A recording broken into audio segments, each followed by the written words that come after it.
وهنا وصلت الآن الكرة لكاماتشو يبحث عن تمريرة، ولكن متابع عليه من أكثر من لاعب. مفك أيضا كاماتشو لعطيف، كاماتشو لمسات، يا سلام رائعة التمريرات. كاماتشو حلوة لشهيل، الشهيل عرضية جول.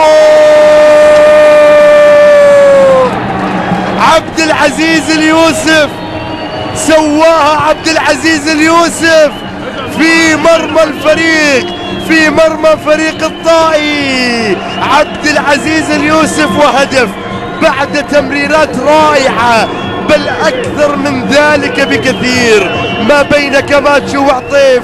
وهنا شوف اللمسة الأخيرة، هذه الفينيشنج، هذه الفينيشنج من شهيل لعبد العزيز اليوسف اللي لعبها على يسار الناهض. والهدف الشبابي يأتي مع الدقيقة رقم 26.